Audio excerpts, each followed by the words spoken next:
What up, nerds, and welcome to another corporate episode of Straight Chilling, the weekly horror movie review show where you chill and we kill, slice, dice, and chop up yet another horror movie. My name's Bob. I'll be your host for the evening. This is episode 388, recorded on Monday, September 12th, 2022.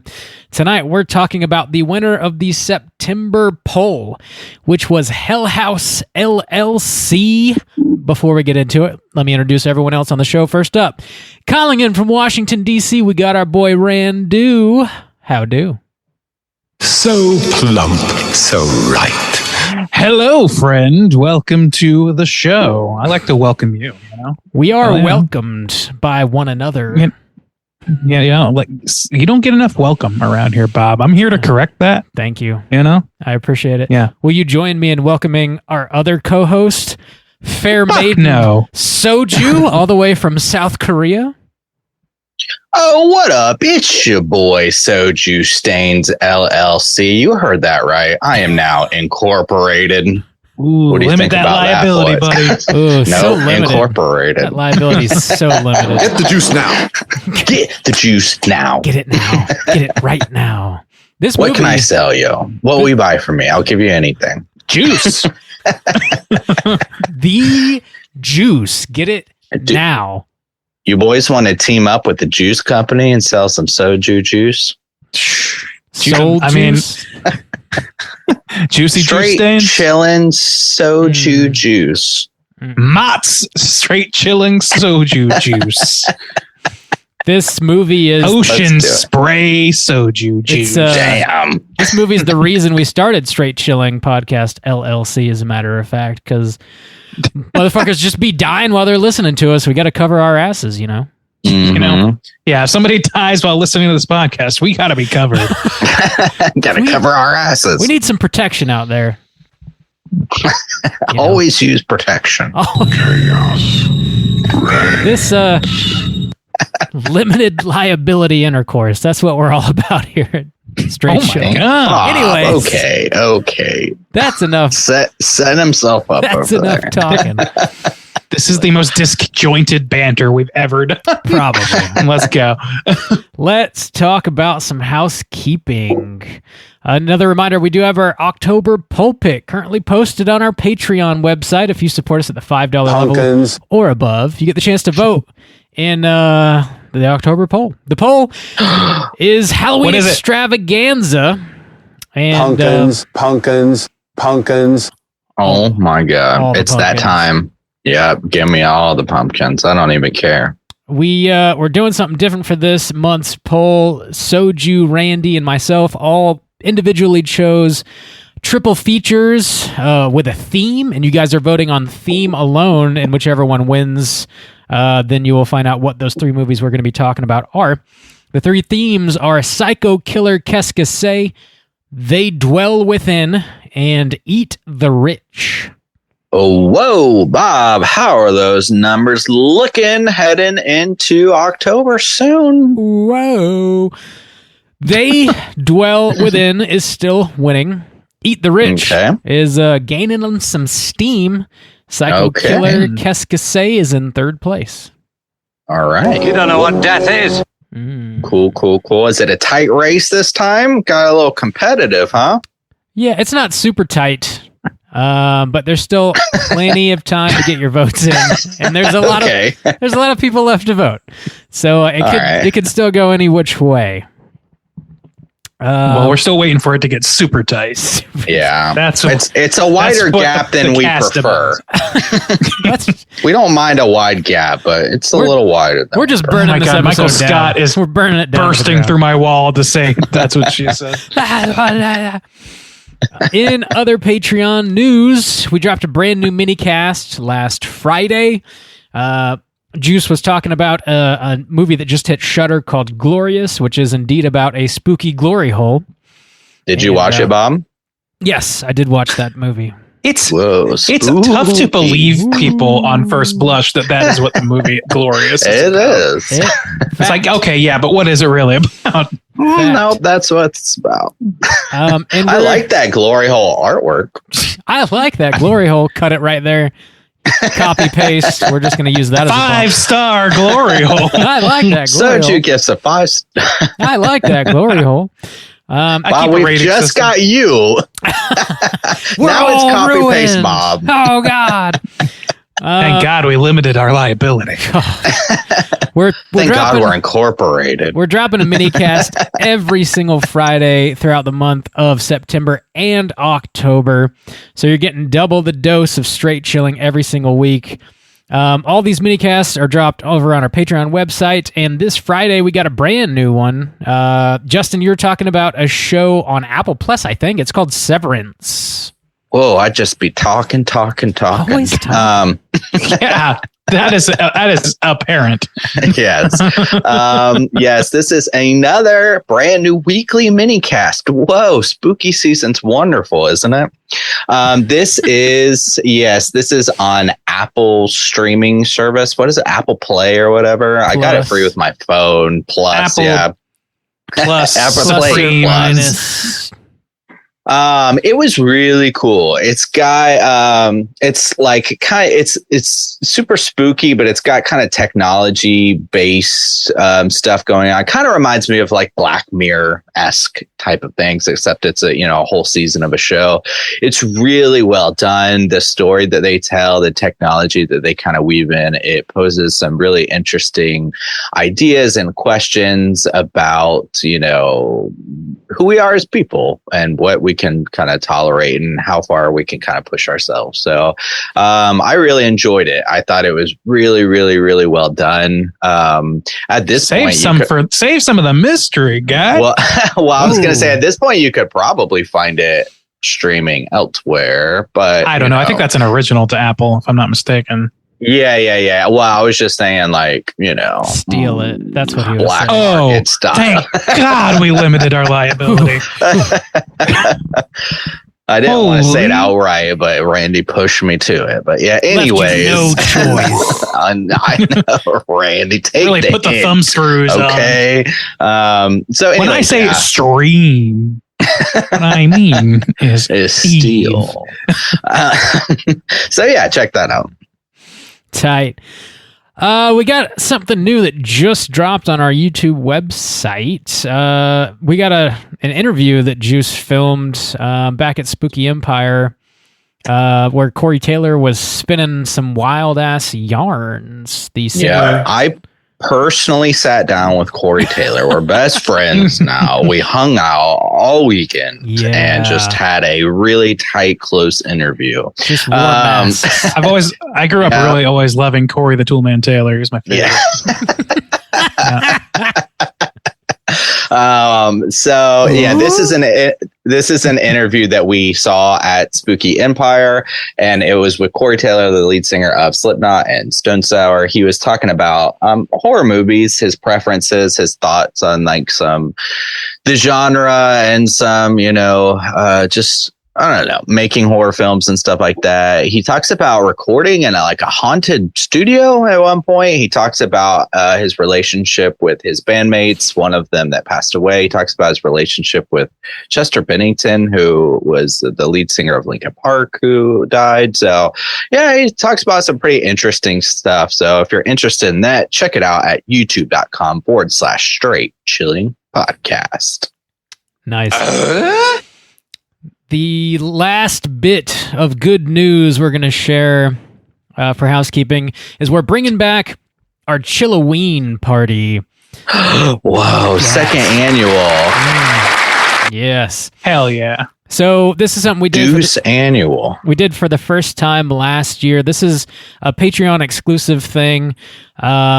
Where we pretty much we get everybody together on the interwebs. We have a Zoom video hangout, and it's a bit of a costume party. People dress up, and we vote on our favorite costume of the night. We also play some horror trivia, and then we do a surprise screening of a movie, and we all watch it, and then get a group chat going while it's on.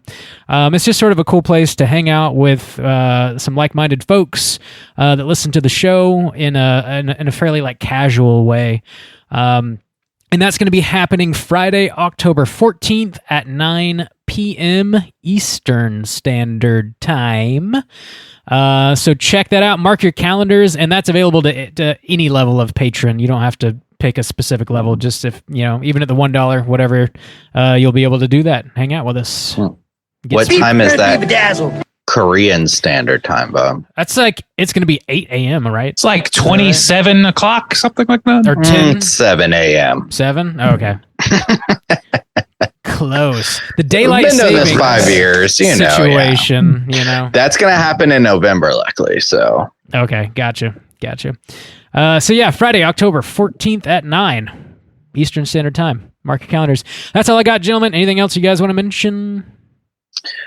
My house is clean. It was filthy, but now we're clean. Tidy. This house is clean. All right, boys, let's get into the main event. We're talking House LLC, and we're kicking it off with the back of the box. What's on the back of the box?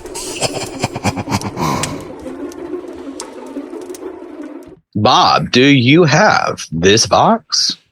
I got it right here. Boom, on the DVD. Bob, shit. do you have this tiki mug? No, not yet. I was not aware that this had a director's cut. Yeah, it's got an That extra... appears to be what you're holding here. Yeah, that's right. I think it's like an extra 4 or 5 minutes. So it's not a ton of stuff. But it's got a director's commentary on it with some deleted scenes, behind the scenes videos, and some cast auditions. So there's a few bonus features on this. I believe you can only get this on DVD. I don't think there's a Blu-ray out there. God. But it's fairly easy to find. So House LLC, this is from 2015 with a runtime of 1 hour and 33 minutes. This was written and directed by Stephen Cognetti. Stars Gore Abrams, Alice Belkey, Danny Bellini, a bunch of other folks. Plot synopsis brought to us by the back of the box is as follows. Oh, shit. 5 years after an unexplained malfunction causes the death of 15 tour-goers and staff on the opening night of a Halloween haunted house tour, a documentary crew travels back to the scene of the tragedy to find out what really happened. Gentlemangs, have we seen this movie before, and would we recommend people check it out? Rand, do kick us off. Yes, I have. I saw this movie for the first time, I don't know, maybe like 3-4 years ago, and it has easily become a go-to watch come spooky season for me. And it's interesting because it's not really one of those where I like necessarily make an attempt to watch it every Halloween. I just think about it, or somebody brings it up every Halloween. I'm like, hell yeah, I gotta watch that, and I always want to, and it never really lets me down. It is a pretty stalwart entry into found footage genre. We'll get into the good, the bad, the ugly, and all that stuff, but I would definitely recommend it if you are into the found footage genre, if you're into haunted houses, if you're looking for a good spooky season viewing. You could do a whole hell of a lot worse than this, so recommended. Right on. Juice, what about you? So I had not seen this before, and I think for a year or two, I confused this name with that documentary about that guy who made those ridiculous haunts. I think like out in California where he would pull people's teeth and McCamey Manor and all. Haunters is the name of that documentary. Haunters, yeah. Yeah. Fantastic.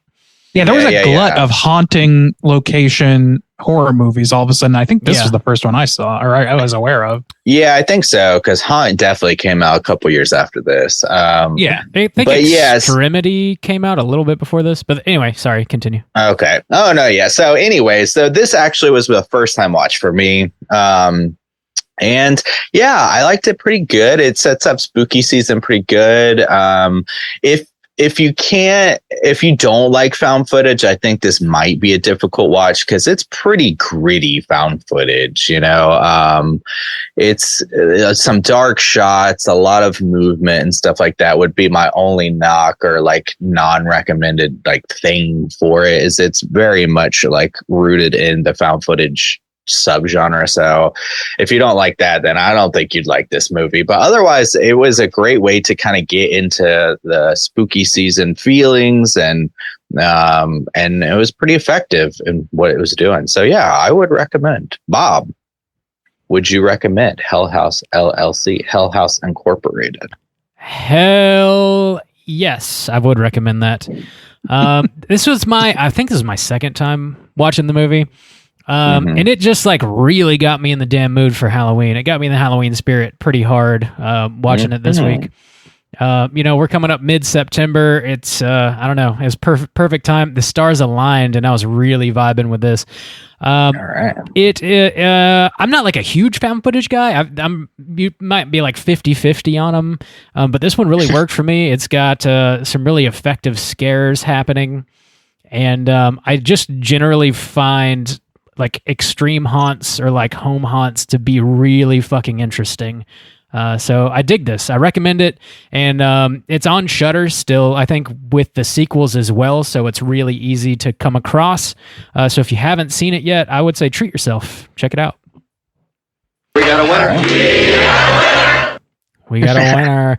Sounds like a pretty solid recommendation from the Straight Chilling crew. Let's drop that spoiler warning and get into the rest of the movie.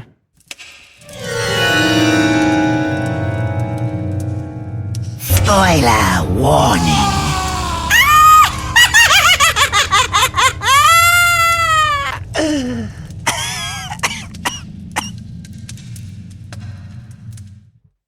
All right, Bob, did you type up a plot synopsis? I did. I got it. I'm a professional. Hit me with it. I'm a professional. Hit me with that plot synopsis. Definitively, we are not. One day, Bob, we will be. I mean, we got the LLC. That's all I need. One day. Semi-pro. We got the LLC. Now that we're incorporated. We're in the minors, baby. Let's do this shit. We're just an evil corporation. So the movie opens up on October 8th, 2009. Hell House LLC opens its doors to the public for its inaugural Halloween haunted tour, taking place in the small town of Abaddon in Rockland County, New York. The Hell House crew picked the location, the Abaddon, for their attraction because it was abandoned and a little bit fucking run down. The following morning, 15 tour goers and staff were confirmed dead. What happened was unclear. Authorities have only said that an unknown malfunction occurred on that night. 5 years later, a documentary crew led by producer Diane Graves investigates the tragedy and interviews people familiar with the case. They are eventually able to interview the only known survivor of the event, Sarah Havel, who gives them exclusive access to footage that was shot by the crew that night. The footage shows the crew arriving, setting up, experiencing strange goings-on in the house. Despite several concerns, Alex, the owner of the company, convinces everybody to stay for opening night. We see the tragedy unfold and get hints that maybe a satanic cult was involved. Sarah takes a break from the interview, says she will be at her hotel room to see if they need her. Diane and her cameraman break into the Abaddon at the suggestion of Sarah. Mitchell ends up finding some extremely urgent information on one of the tapes and calls Diane, but she lets it go to voicemail. They go to the second story of the Abaddon, and lo and behold, there is a room labeled 2C. They open the door and find Sarah inside. She attacks them along with several other ghostly hooded figures. It is then revealed that Mitchell uncovered footage of Sarah being beaten to death on opening night, meaning she has been dead the whole time. Oh my God! Oh, they Shyamalan'd us. They Shyamalan'd our asses. The door handle was red. I mean, how did we know? We should have seen it coming the whole time. Handle's red. God damn it. Yeah, man, this is a super low budget affair, and I think that obviously lends itself to being a found footage movie, but I think they did a really good job with what they had to work with. Like, several of these scenes got my ass good. Like, it creeped me the hell out, man. I don't know, did you guys find this movie to be as effective as I did? I mean, yeah, you want to go, Juice? Go. Well, no, go ahead. Yeah, so I mean, I'm a little bit of a mark for the found footage genre. I really find that format really immersive. And I think that that's like usually the strength of a good found footage movie. There's some outliers, of course. I would say that this one does a pretty good job of being immersive. It definitely has some rough edges, but I think that like for me, the setting and the sort of Halloweeniness of it all push me over the edge with this and make it really enjoyable for me. Like Rob, you mentioned, like it put you in the spirit. Like that's the true utility of this movie. Yeah. And so yeah, like I think it's got its flaws, but I don't know. To me, it's just kind of like perfect for that.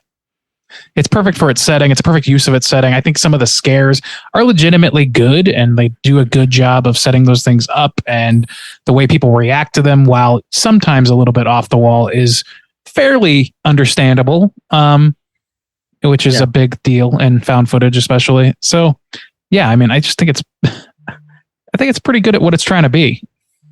Yeah, I think the thing about this, like Bob's specific question, like, was it effective? I did find there were some good scares. You all know I'm a bit of a tension bish, as we say. So there was some good moments where they're really leading up to some stuff and they paid it off well.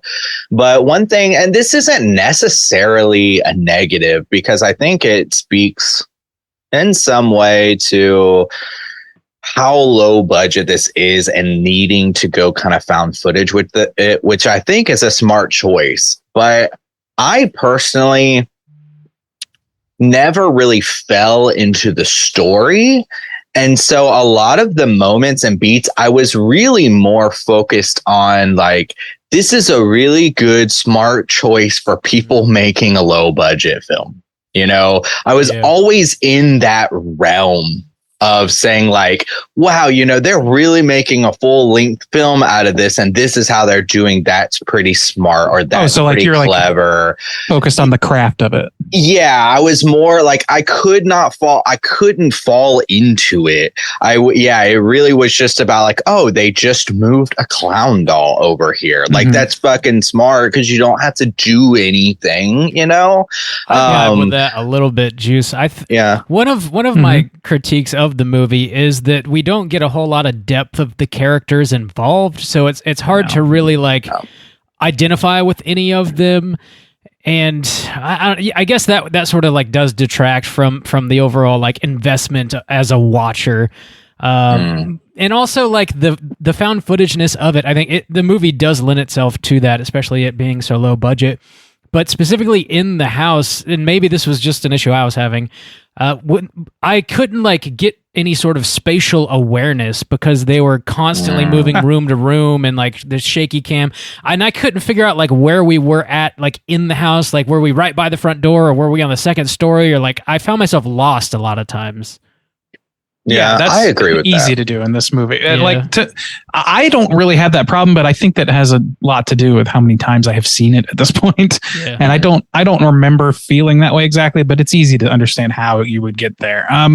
Because everything's blacked out. You don't get frames of reference from the outdoors. You know, even the different rooms are all run down. So unless you see the bar or you see the staircase down to the basement, or you see, you know, certain landmarks you can place, but how they interconnect, it took a couple of viewings, I guess, for me to really understand what that is. And I agree. Like the biggest drawback for this movie for me is like you guys said, like the story is pretty sparse and the depth of character really isn't there. It's just a very base story, which is actually, like, having seen the sequels, to me preferable for this, because I've seen the big swings they took in some of the sequels, and a lot of people like those sequels. I'm not big on the sequels for this movie.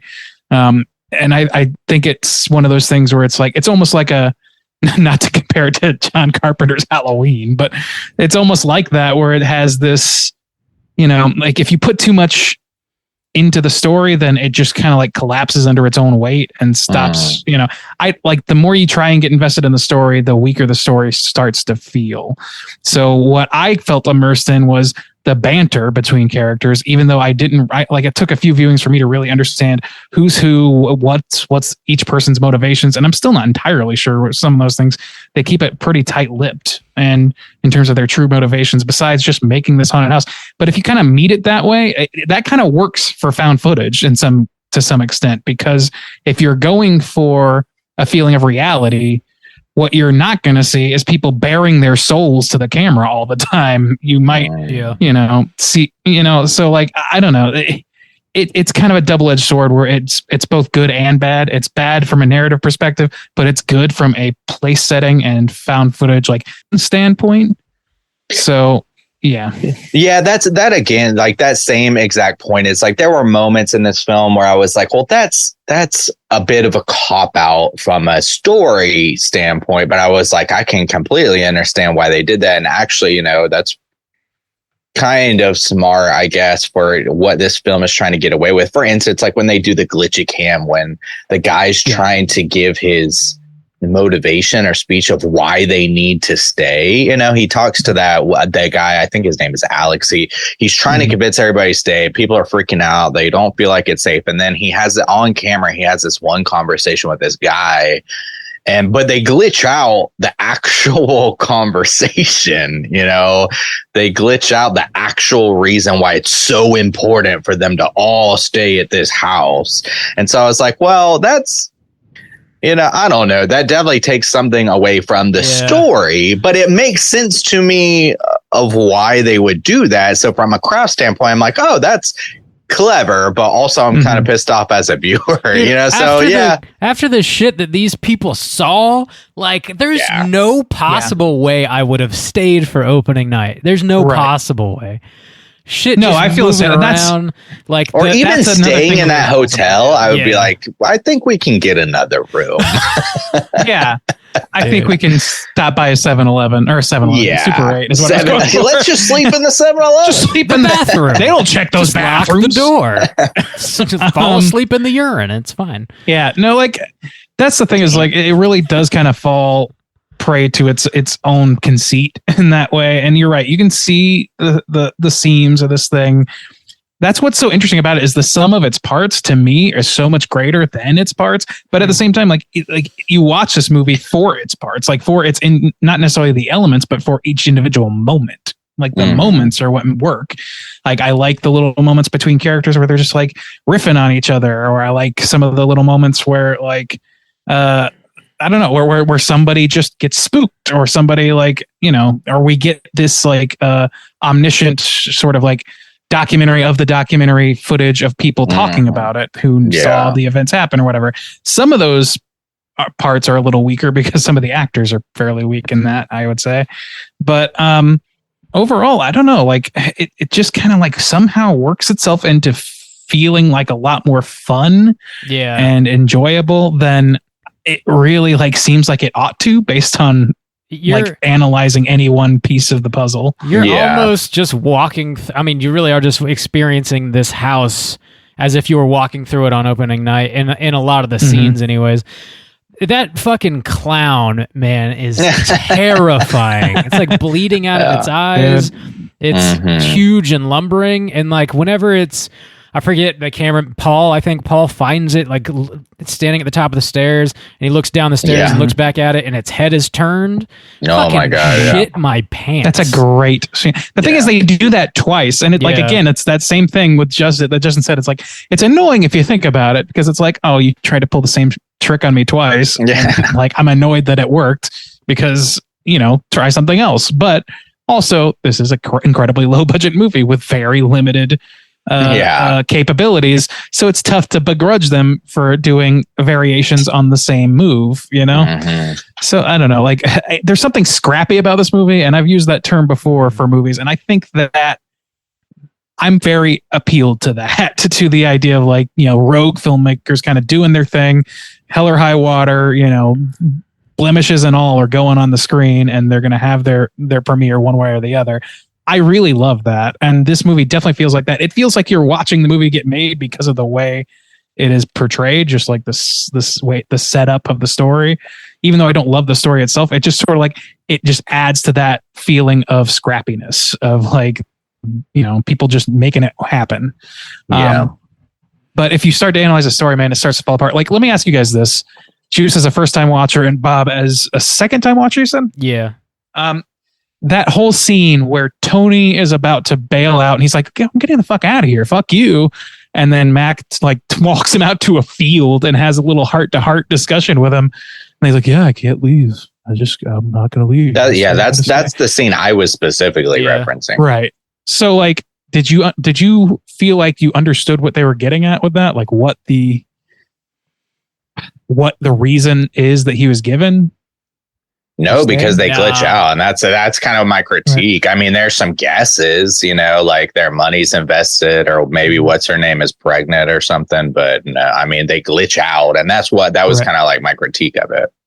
Yeah. So like, I wasn't sure if that was the scene you're talking about or not, but like that to me, I had the same reaction where I was like it's left ambiguous and like to a fault, because I later found out, and Bob, you might have known this better than me, because you apparently in either the cutting room floor or on the extended edition, they have an extra scene that better lays out what that whole dialogue is about, and it's financial is the reasons that they're like it's we find out through I found out that the director has said on record that it's a financial reason. They don't have any money, they're not liquid, they have to make this thing work or their company's dissolved. Yeah. And that's like, okay, fine, but like there's no reason to hide that. Like to me, and also that's not a good reason for sticking it through a supernatural event. Yeah. So like can't make money if that's you're dead, the thing, man. It's like if somebody told me that, like Max, like, look, man, we're gonna go under if this doesn't work. I'm like, I'm sorry, man. I saw some shit move that doesn't have a person in it. I'm not gonna go there. Like several times. I'm sorry, and I'm upset because I'm not gonna get paid now. You don't have to pay me, but I'm not gonna fucking die for the company. I'm not. Or at least bring in a priest, burn some sage in that bitch. Yeah, some holy water. Some soju. Like, yeah, at least like scrub the basement or something. Yeah. Or just I just don't have people go down there. Yeah. Close it off.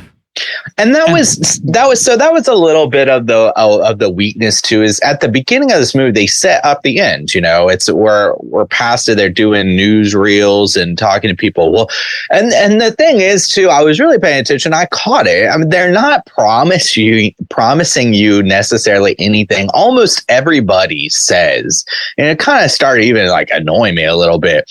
We'll never know what happened in House LLC. Like towards the beginning and even middles of the film, this movie, where the whole promise of the movie, the reason you're supposed to stick around, is to see what happens, is to get the experience of what happened in that basement, and I like the intriguing idea of the first YouTube video where somebody's standing in line and they're waiting for it. And they're like, okay, there's actual people there. Not everybody died. People experience this. It's part of this kind of like town lore. And so I was like, that's cool.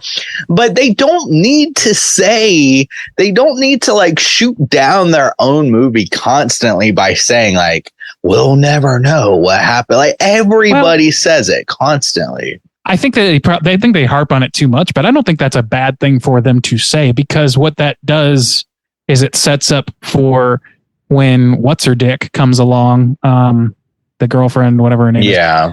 She comes along and is getting interviewed, and it provides those tapes. It's extra everything footage, that happened is right here. So it's like, oh shit, okay, we are going to get the answers, and this is how it's going to happen. So like when they say that at the beginning, it's just amping up the mystery, and like it's setting it up like this is a true crime documentary, like it's a developing story again. Yeah. You know what I mean? So like to me that works, but it also, in fairness, yes, there are too many people that say the line, also too. Oh, go ahead, Bob. I think they do give you enough breadcrumbs to like kind of piece together exactly what does happen, even if like through the footage that we are presented, we don't see everything perfectly clearly. I think they get into the backstory of this hotel a little bit, and apparently we find out that it is supposedly haunted for real. And the hotel owner, Andrew Tully, built the hotel and named it Abaddon because that's the name of the demon who guards the gateway to hell, and he was into like satanic cults and stuff. And there was a woman and her daughter that mysteriously vanished that were staying at the hotel. And we see like a little girl, that like a spooky ass little girl later on that I assume is that person. And the guy, Andrew Tully, apparently hung himself in the hotel too. And we see a couple people die from hanging. So like there's some spooky shit going on. And then at the very end, I thought this was like kind of a kind of a cool touch too. Where like I guess we're led to believe that one of the gates of hell is in this basement, and the demon Abaddon, like we can hear it like growling off screen, and like somebody pulls Sarah or something pulls Sarah like out of view after she's been bludgeoned to death. And like I thought like there's enough like breadcrumbs to like piece it together, even if they like drive into your head like you'll never know what happened. I think you can. And that's the thing, out, is like that's a tease for the rest of the movie. Sure, like, yeah. Which they might hit too hard, but I think Justin's right to say that it's they overplay that hand a little bit, but I do think it's effective in theory, and I think that it ultimately is effective. But it's like one of those things where it's like it shows its hand where it's like, oh, we'll never know. I guess we'll never know, and they say it so often that it becomes expected that you're going to find out some way or another. Yeah. So. Yeah. Dude, that scare with Paul in his room when he wakes up and that girl's like just sitting on the floor. Good ass scare. Oh my God. Yeah. Got me so good. That was effective. It felt like watching your first kind of horror movies. I had this feeling of, like he just hides under the covers and it's still there every time. I don't know. There was something really just kind of innocent about that, or youthful about just like, I'm just going to hide. Like it's just like it's still there. Yeah. I liked it. I don't know. See, and that's the thing, is like this movie is simple, and its conceit and everything about it is very like, is what it is. And it's like it's like being like watching the Blair Witch Project for the first time again, where it's like you just kind of get what you get, and it feels immersive, and the people feel like not perfect but somewhat believable as people, and like you don't get to know them perfectly because it's found footage, not a movie that somebody's piecing together. No, like you get to kayfabe it a little bit better because you're not over encumbered with lore or whatever. If you want to go in that direction, if you want to find out about Andrew Tully, if you want to like listen to all that shit and keep it in your mind, great. But it really does not affect what is fun about the movie ultimately, which is the experience of having these little spooky encounters and then finding out like the extent of what spooky things happened in the big event. So I don't know. I can't believe that they actually chained up that actress like with real chains in the basement after all the shit that they saw go down. Like, just don't chain her up. There's no need to actually lock her up. I know. There's like magician's handcuffs or whatever and shit where you can get yourself out. Like, I wouldn't agree to that. Tie a loose rope. I wouldn't either. She can just slip like, out I know of that it. she doesn't know much about it, so like she has no reason. Like, I'm sure if she knew everything that happened, she wouldn't have done it theoretically. But even if she did, she would have been like able to advocate for herself a little bit. I don't know. That whole thing was like, come on. There's little things like that are just annoying, and I liked Hector and the piano. That's the thing with our friend group too. Is I don't think we have anybody who's like super skeptical. I feel like if we were all in a haunted mansion and we all saw the same shit, we would all be like, yep, let's get the fuck out of here. We're gone. Dude, like, it doesn't matter if it's real. It doesn't matter if it's an elaborate hoax. My ass is not finding out for real, like in person.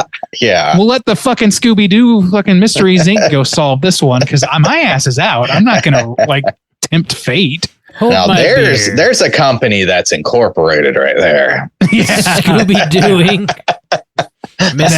They launder about $1 million $1 million a year. Let's start Mysterious Inc. and rival them, and then we'll go crack all these cases wide open. We gotta find a talking mongoose or some shit. As long as we got a sweet van. It's always a crusty old white dude in a costume every time. Can I be the stoned one who eats a lot, please? Yes. I want no responsibility. I want to be that person too, though. We can all just be shaggy. We can all just smoke weed and eat some food, dude. We're not solving mysteries. Mysteries Inc. It's time for Mysteries Incorporated to have our third annual meeting this week around a piping hot pizza pie and a huge GB. I'm not investing much in this company. Sorry, guys. What, Bob? Sorry to say. They do some other smart shit in this movie that's like super low budget, but like really effective, where they have a hallway filled with strobe lights. And when they first set them up, they do the strobe test and watch it on the TV screen. And like they've got mannequins in there, and all of a sudden, instead of just 2, there's like 8, and they start moving around, and you can only see them in between flashes. It's just like another really like cheap, really effective stunt that they were able to pull off. I don't know. Yeah, all this stuff is like really basic. It reminds me of watching like The Conjuring, or like, you know, maybe even Insidious, where like a lot of the gags that James Wan's pulling off are like, he's not reinventing the wheel by any means. He's just doing them very effectively. Simple things done very well, you know? Right. Yeah, and that's what a lot of people don't realize is they try to do something new. They try to do something crazy. I understand that need or that want to kind of break it. But we were even talking about that earlier with X this year. It's like, hey, man, you know, like you're just kind of setting up a good film. And then if you want to, you know, add, you know, your own bit of flair or flash into it, that's fine. But like set it up first. And I think that's what they did well here. I think they recognized their, you know, financial limitations, their acting limitations, stuff like that. But what's respectable is that like not a lot of people can recognize and be aware of that. They still want to push the limits. What can we get away with? But it like works within its own realm, and it's not the best thing ever, but it's successful in that. And there's a lot of respect to be had there, because so many people fail at even just that simple kind of thing of just like knowing your own limitations. We're going to talk about one man next week who just doesn't know his own goddamn limitations. Whoa. Well, I'm totally agree with you. Like this is the thing that's like, it's just very effective because it knows what it wants to be, and it just kind of goes for that. It doesn't need to go to the top shelf of extremity, because that's not the kind of movie they're making. They're making this movie that, you know, has spooky moments that aren't enough to scare people away before the ultimate event that's going to be actually like a big deal that would scare anybody off. You know what I mean? Like they temper themselves both for financial reasons and I assume for groundedness reasons, and I think it pays off ultimately. I think that like people are like, you like, just to echo what you were saying, like it feels like people, as much as I like people to be, but to take the rubric and like wildly diverge, you better have something to back that up. You know what I mean? That's the easiest way to fail, is by trying to add your spin so hard that it spins off completely into some other sort of thing that is, in almost all cases, not as successful as just the standard archetypal story. Like, I think this gives you just a good spooky tale. It's a campfire tale. It does not need to be much more than that. I agree. Simplicity nice and simple can work. Yeah, I agree. Like even something as simple as like when they realize that the mannequins' heads do not turn, they're stationary. Just something as simple as that. You're like, oh my god! But their heads have been turning like crazy the whole time. Easy to set those scenes up. Like we just go out and there's a clown in the thing. That takes no special setup. Literally, somebody put the clown there and they filmed it. Somebody came behind them and took the clown away. And like, and then they walk the other room. It's like, hey, I thought you were in there. What the fuck? Go back and it's gone. Oh my god! Like somebody's, it's so simple. It's piano. There's no trickery of the audience. As an audience member, you're not fooled by that. You're just immersed enough to enjoy it. Like, and that's the. I think that's what I was saying. It's like, for me, it's just like I never felt like, oh, you know, I never really fell into the mystery. What's around, but I'm doing those beats of like, oh my god, they just put this clown here. It's almost kind of like going through. Well, actually, that's kind of clever, because in the real way, it's kind of like going through a real haunted house. Yeah, you go there for an experience to have jump scares and be scared, but most of the time you're walking through admiring the craft. Oh, you know, somebody put this guy. I don't think this is a real doctor's office with the blood, but you're like, oh, look at these props and all the blood, and then maybe somebody jumps out of the corner and gets you because you were looking at the lights or something. You're like, oh fuck! It really is kind of the same craft. It's just through it's through one lens or through like a 3D walkthrough. Like those that's the key difference. I think that's a good call. Yeah. That's pretty cool. Yeah. They dress it up in a faux documentary found footage situation, but I mean, they're walking you through their haunted house time and time again and getting your ass. Yeah, and like you think about movies that do use a similar setting, like Haunt, which I like Haunt fine, but to me it's an inferior movie to this, even though it's got more extremity, it's got like snazzier production values. It's got certainly got better, like more impressive sets in general, but it feels like a movie, whereas this feels like, to me, like found footage, and it feels like I'm watching something that is found, and this is, and that I don't know, I'm just a sucker for that sort of thing. So to me, that's an easy upgrade, and also like there's a simplicity to it that like people being tricked into going to a murderer's haunted house or whatever, like that can be fine on its own, but like there's just too many moving parts to that movie for my taste, and there's like none of that here.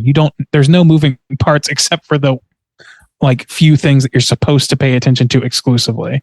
You don't have to figure out who is behind this mask and what their role in the organization is or any of that shit. It's a bunch of robed motherfuckers show up and just start pulling people into walls. That's it. Hell yeah. Get in her. Whenever Paul like ends up vanishing and they can't find him, they call his phone, and it's just a really short, simple beat.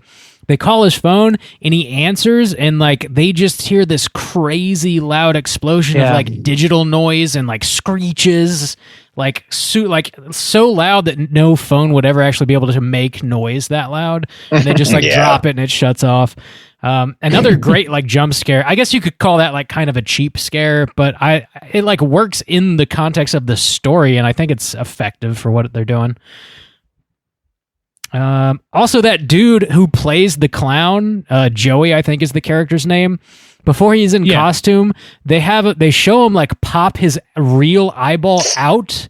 Yeah, that shit is horrific. I don't like that. He's like holding his eyeball outside of his skull. Man, when you have access to, if you're making a horror movie and you have access to a guy whose eye pops out, you fucking use it. Hey man, do the eye thing just for the fuck. Do the eye thing. Just do it. Yeah, exactly. It literally adds zero to the story. Yeah. It's just, I love that character too, because he's defined by that moment and the moment where he just kind of busts ass out, or he bails, nope, to fucking die. Takes he's like he doesn't say a word, just like. Okay. Yeah, he just kind of like scooches out of there. Yeah. Fuck this. I'm out of here. He just briskly jogs his way out of the door. That would be Justin. Justin would just. Sorry, I'm out of here. Time to hit the old dusty trail. Something doesn't feel quite just right. Call him on it. Yeah, I'm out of here. Fucking sprints, wind sprints. Ah! I mean, he survives, kind of. The longest. And then he kills himself. Yeah, they had to make excuses for the people that could have shed light on the subject after the fact. Yeah. So. You can be noble and die, or you can be smart and live. I think it's like this movie does a good job. I think like a reasonably good job at like implying like the sort of like the Lovecraftian toll that knowing these things takes on people. Yeah, you know. Yeah. I mean, I'm always partial to that sort of thing. I think that it's easy. Again, it's one of those things. It's like it's easy to overload it to the point where it becomes stupid. But they just sort of lightly, subtly, like not too subtly, but they just sort of like sprinkle that in there, and it just kind of sits there on the plate. And Joey is like by far the biggest example of that. But like by the end of the movie, you see multiple characters kill themselves. Like, you know. So I don't know. I think that there's something. And it doesn't like really like, because it doesn't give a whole lot of firm answers to anything. It just leaves that to your imagination in the way that Lovecraft was like so successful at doing. Well, that's why you just don't read Lovecraft and then you live. Well, I'm going to read the Necronomicon. I've never read any Lovecraft, actually. I should. Me neither. I tried once. Didn't get too far. No. You gotta really be invested in the white race to enjoy him to his fullest extent. Oh no, is he racist? Deeply. Oh no. Yeah. We don't like that. We're not. We're not fans of that. Oh man, never meet your heroes, huh, boys? Even if they're Mr. dead. Lovecraft, will you sign my tits? Damn. Randy Yes, asked but the only if rotting you swear corpse. fealty to the white race. My Lovecraft impression. Well, that took a turn. Mhm. Yeah. Well, so does knowing anything about Lovecraft. Yeah. Damn. Did- Well, I don't want to know anything about any celebrity ever again. It's just, yeah. Yeah. it's never good. Act and then disappear, please. That's why I really like to remain very, very mysterious. You know, I think it really Your intrigues our celebrity. listeners. An unknowable Juice- celebrity. So Juice Really goes around in a intrigues people bucket to hat us. and sun and shades everywhere he goes. It says Straight Chilling No. Podcast Lest LLC on it. That's too faux pas, Randy. Lest Bucket the hats come- paparazzi chase him down. Is that man chugging soju in the middle of the day? Get him! We know who that is. Get him! He's reading Lovecraft. Get him. He knows the unknowable things. Ah. The unknowable Here's the- thing is racism, as it turns out. Here's the thing about the unknowable things, Should boys. be unknowable. Does it take control of your body and force you to kill yourself? Or does it show you such terrible things that you want to end your own life? We will never. It's It's a martyr's unknowable. ending. You can't Ponder know that. it. Sit and the think. martyr's Isn't that ending, man. so mysterious? It's gonna Isn't that drive so me And it also isn't insane. penetrating you. That's a bummer. I want to be penetrated. No, I don't. Randy, What? grab that clip immediately. It's clean. I mean, I didn't It's think that you would so top clean. the bump I just used. Yeah. Sure did. It was me riffing off of a shitty thing that I said a year ago. I don't know. Rob's. We're gonna have so many bumps. Oh It's yeah, just gonna be Rob riffing off himself constantly, saying it just worse gets and worse worse things. and worse. I just got to It's a stop copy of a talking copy of a on this copy. audio Yeah. podcast. Oh, Yeah. Bob. Oh Ooh. man, how long we been doing this? Apparently not long enough. 8 years this month, by the way. 8 years. Whoa! this Happy birthday, Straight Chillin'. Do we have an exact date? Oh my god! No, I don't remember the exact date. We gotta pull out that lost recording of what, Black Christmas or Scream 2? Scream Deuce was the very first thing we ever recorded, and then we I were like, wonder if you said the date on that. I don't know if I did way back. Who the Do you hell knows, have man? that? Do you have it? Maybe. That would Yeah, be I think corrupted, so. didn't I it? think so. Oh, you do? Yeah, because I'm pretty sure I pulled some clips from it from our first supercut. Yeah, so yeah, I know this is really interesting for Okay. everybody out there listening. Yeah. Well, this- I mean, that's Straight Chillin' history. Happy birthday! 8 years deep. Unfortunately, as much as I enjoy this movie, you know, it's kind of covered. Yeah. True. Yeah, there is. It's not, the story's not that deep, and I think we've covered just about everything. We can go ahead and rate it. Out of 5, Juice, why don't you kick us off? How do you feel about Hell House Limited Liability Corporation? I liked this movie. It was fun for getting into spooky season. I really was just able to kind of enjoy the low budget craft of it. I thought they made some smart choices. Thought they made some kind of cop out choices. Like, there's no reason why you can't have a conversation about financials. You don't need to glitch that out. And some of the things did look, their price range, like some of the effects and things like that. But mostly it was fun, like going through a haunted house. It doesn't have to be perfect. I like the kind of grit to it. I like the feel of it, the do-it-yourself kind of attitude. Enough in those things to not like completely take me out. It just the kind of mix of haunted house / cult / demons, while still keeping it super limited was fun and smart. The actors are fine, nobody's really convincing me here, but they're not doing a terrible job. the story is a little limited, narration, and just like, I don't know, overall, like where we end up is a little thin, but I enjoyed the ride. So for that and like the vibes it gives and everything like that, I think I'll end it at 3.25. Okay. Getting deep in the fraction game. Well, it's like, I feel like it's better than a 3, but not good enough. Like, I feel like a lot of movies 3.5. And so I have that number on my mind, and it's like not quite as good like overall as those, but since I enjoyed it so much, give it a 3.25. A Robert out of 5. House LLC. I had a really great time watching this movie. I think it makes a lot with a little, and I could see this movie being made by someone else and just totally sucking, like pretty easily as well.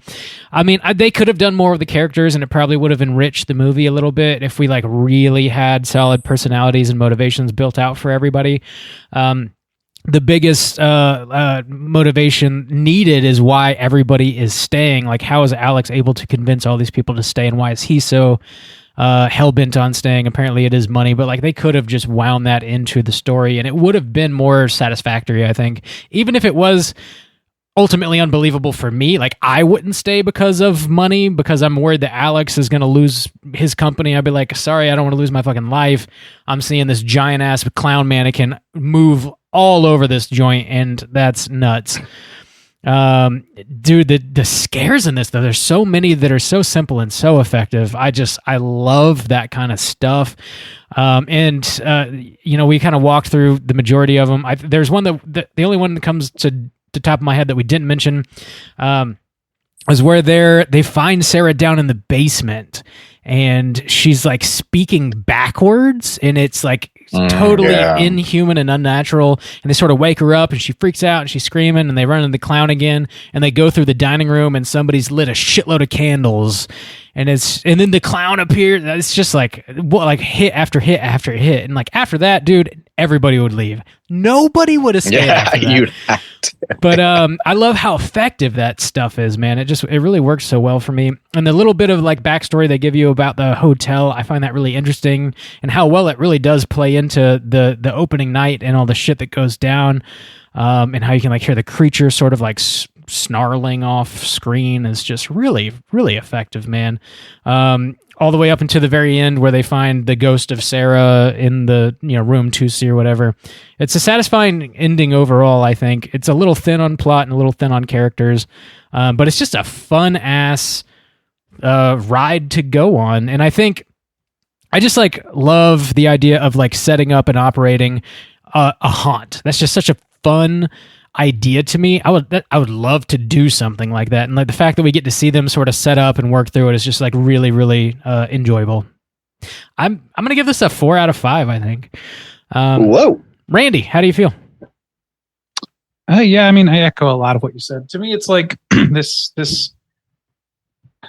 the things that fail about this movie are things that could have been fixed, like with some savvy writing, whatever. Like, we don't need to keep the financials a secret. If you can keep it secret for a while, but like, there's no reason for a glitch out, like semi-ambiguous thing about it if it's just going to amount to financials. I assumed until I read that from the director that there must be something supernatural at play in this conversation, or something like beyond, just financial woes, because why would Tony have been like, oh, I guess I gotta stay, like have this like real, like calm, come to Jesus moment after freaking the fuck out legitimately for a good reason. So like things like that don't work for me. Like just have, Alex reveal that all of their money, all of their pay is tied up in the thing. And if they don't open the first night or whatever, then they don't get paid or whatever. Like you can explicitly say that stuff.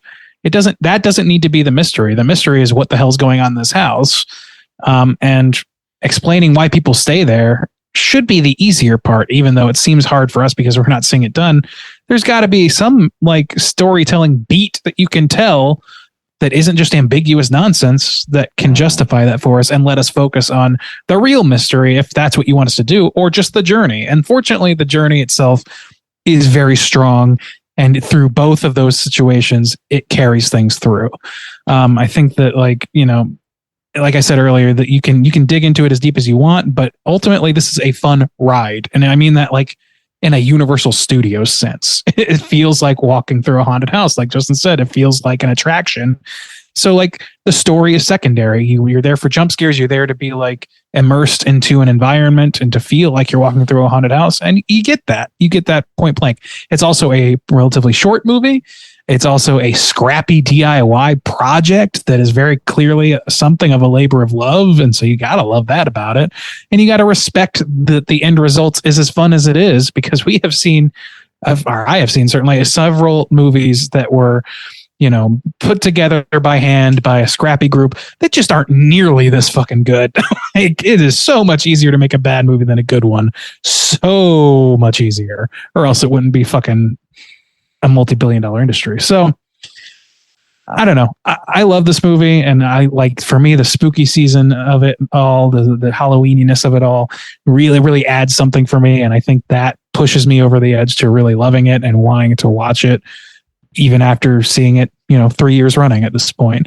So for me, I'm going to go with a hyperfraction 2. I'm going to go with a 3.75.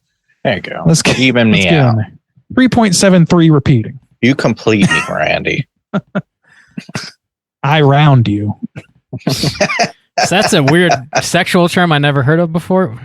Round me, baby. Bob, you are fancy just flapjack. setting yourself up for some risky bumps. Yeah. Risky Yeah, I mean, that also sounds pretty sexual, I'll be honest. Our aggregate's going to be a 3.7. Bob is thirsty these days. I need to give Alice a quick call. Stay thirsty, my friends. Why aren't you taking care of my boy? Whoa. Let's jump into.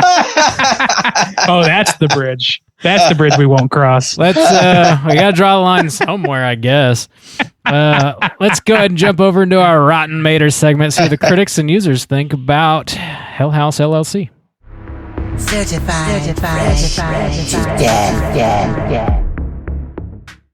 All right, ladies and germs, this is the Rotten Tomatoes segment, in which I'm going to give these gentlemen the chance to guess within the best of their abilities what the critics and user score are on RottenTomatoes.com. That's the aggregate positive scores. Now, there are only 12 critics counted for this film, and that is where we're going to start. Yeah, a very small sample. So why don't we start with Bob this week? Bob, where do you think those 12 critics land on the positive scale? I think this is going to be largely positive. I'm going to go with a 75, please. 75 percentile. Juice, what about you? Where are you differing from Bob on this one?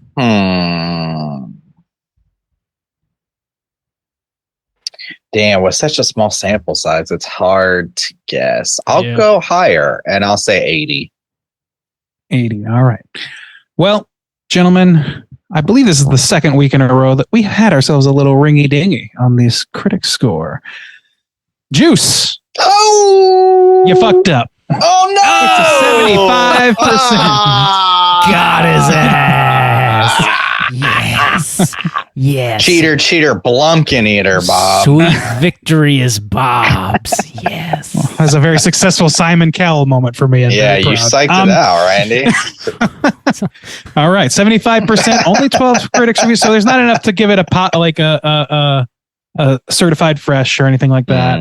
I don't know what the threshold is, but 12 is not meeting the threshold. So 75%. I want to hear you run this segment in like a really cruel British accent, please. Cruel? Oh, Simon. Cruel like, British accent. Oh, yeah. like Simon Cowell. No, I'd rather not. No. Yes and no. 250 plus audience scores were counted for this one. Let's start with Juice this time. Redemption is yours. What do you think that activity score would be? Ooh, I think it'll probably be close to the critics because it was so small. But I don't know. I want to go too high. So I'll just take the 69 dudes just because it's been a while. Well, God bless. 69 dudes! Sorry to hear that, All right. Justin. Bob, you have been in some deviance lately. You have to make some calls. I'm gonna go. Bob, you're a danger to yourself and others. No, I'm not. I'm gonna go higher. I think. Oh, I'm gonna do 75 again. Let's do it. 75. Double down. Again. It served you well the first time, but not this time. Juice is going to take this one. It's a 71%. So Whoa! That's a heavy. For a second, I really thought you were going 71. I was like, he's going to sweep it. He's going to sweep it. No, you done fucked up. I left some on the floor. Sorry. You did. Boys, I was Mop that up. Listening to our old Halloween triple feature of Halloween 4, 5, and 6. And Classic. right around that time is when I first started using the Hell Yeet. So it's been about 2 years now. Too long, if you ask anyone. That's a history lesson nobody wanted. 2 Let's read whole years of Hell Yeets, boys. There's been a lot of them. It's got a death curse! So there is no critics or what do you call it? Like a critic consensus review, obviously, for a 12 review situation. So Yeah. I'm going to skip right to a negative review because they're typically funnier, and I'm going to have to go to the audience because the critics were too buttoned up on this one. They weren't funny. Here's one. 0.5 star. Unrealistic. Stupid. So many reviews online praise this. My guess is that they are all fake. What? This is unrealistic. Guys, look at your hand. You're going to start disappearing like Marty McFly. Oh my God. All movies need to be realistic for me to like them. They're all fake. This fake movie's fake as shit. Fuck it. I hate it. This fictional movie feels fake. All these reviews are somehow fake, like this movie is fake. It's fucking Dude, that's a person. Like it. It's so bad. I have to assume that person struggles with object permanence. I have to assume. God damn. It's gone. It's out of sight. What? I mean, where could it doesn't be? exist. What are you talking about? Oh, God. Like, if his girlfriend goes to work, he's like, oh my God, my girlfriend left me. And she walks in the door and he just wags his ass. Oh my God, you came back. Yeah, he wags his Wags ass. his ass. Wags his ass. I see it every So day. well done, internet reviewers. I believe whose that first you name do. is Chainsaw for some reason. The person's name is Chainsaw has this to say. Apparently, Well, that's unrealistic. my boy Chainsaw, he doesn't believe I exist if I walk out of the room. Chainsaws. Wags his ass as soon as I come in. This whole House LLC is a false flag operation. Damn. Anyway, we're done here.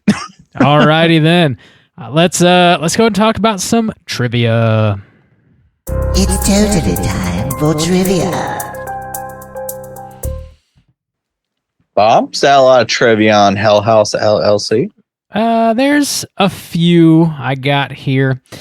So after one of these scares, Paul runs out of the strobe light room and throws up. Apparently that was not scripted. He really did run out of the room and vomit. Oh, damn. Whoa. That's not like the strobes. Yeah, maybe he's because he was epileptic? scared, or No, probably like some vision thing with the strobe lights. Yeah, that's what I would guess. I'm not sure. Maybe. It doesn't say, but that's what I would guess. I doubt he was actually scared. No, yeah, he should know that it's fake. Yeah, he should know the exact thing that's about to happen. Yeah, as an actor in the movie. This movie was shot at a real haunted house attraction in Layton, Pennsylvania. It's called The Haunting at the Waldorf Hotel. Oh, cool. The haunt did take over an abandoned hotel just like in the movie. I wonder if that's still operating. That'd be badass. I'm looking it up right now. Let's Opens October 1st. Let's dip shit. into the funds. We're buying plane tickets for the whole Straight Chillin' crew. Man, and we're going. If only we rolled that deep, that would be fucking so much fun. I would love to do that. That would be a blast. Sign up for Patreon. Yeah, we'll fly out to Pennsylvania.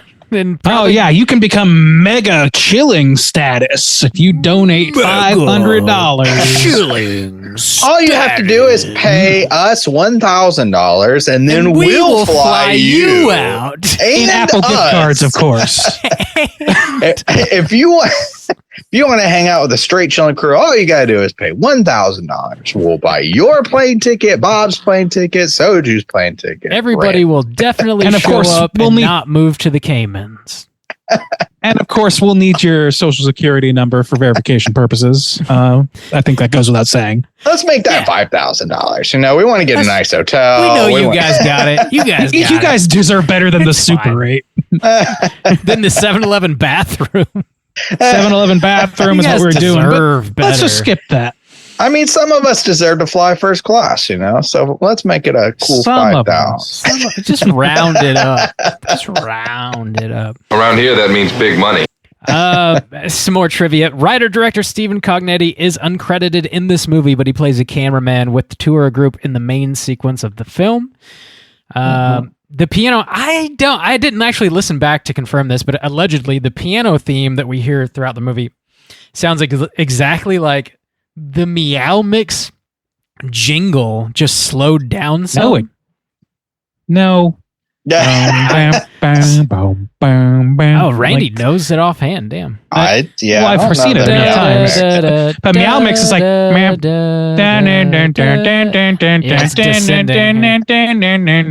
it's like all descending, whereas this one's like worms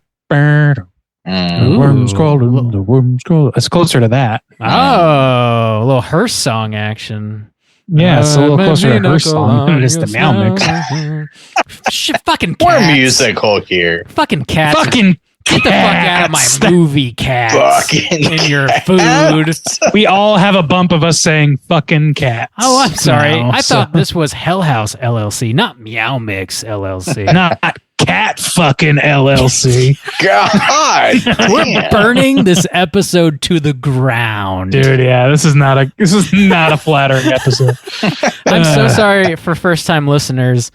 I know. Come on, boys. It's spooky. Oh, I'm sorry. We gotta be on our A game. Yeah, no, we don't. This is our A+ game. About halfway through the movie, when Paul and Tony find Sarah staring at the wall in the middle of the night, it appears she's speaking in tongues. The audio is recorded and played in reverse, and it's a recording of the actress actually saying, "When I got to the front door, the police were arriving." Oh, so she was practicing. I guess so. Yeah, and I mean that is. And she says that to the documentarians. Speaking of like the newscast or whatever, like that is like I didn't bring this up because I didn't think about it, but that's the weakest part of the movie, right? Like where they follow it up or whatever. That button could have been so much quicker. It was too long.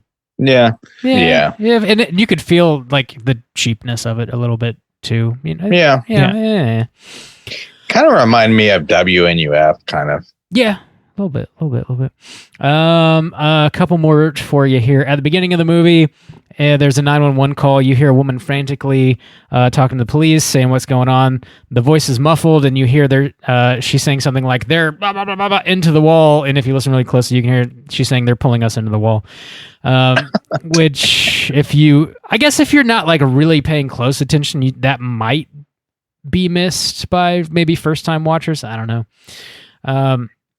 And finally, although it's not mentioned in this movie, we find out in House LLC 2, the Abaddon Hotel, that Alex never received permission to use the hotel as a haunted house, and he knew its twisted history before the crew came to the house. Because of this, and the fact that he was so concerned about people being frightened away by the Andrew Tully story, this is why Alex gets so dodgy and dismissive whenever the hotel's history is brought up. So, I don't know. I haven't seen this. Did he do that so he wouldn't have to pay rent on the place? Like, how do you just take over a building? Up, yeah, and get power. Act like you belong to it. Like how do squatters do it? Like, Yeah, that's true. But They they just kind of show up. I don't know. They didn't. This is my house now, They bitch. didn't have power, but they got somebody to get the power. I don't know. Squatters' rights. Yeah, I don't know, man. It's like this is the thing. Is like the more you dig into like reasonings, and the more that the lore builds, it just it doesn't really it's matter not that much. the fun part, It's and not it the gets fun less fun as the more you add. Let's remove fun from this movie and our podcast right now. Let's just do If that. I have any more fun today, I don't think I'm going to be able to take it. Perfect. Perfect. All right, boys. That's all I got for trivia. Let's talk Cooter of the week. Straight chillin'. Cooter of the week.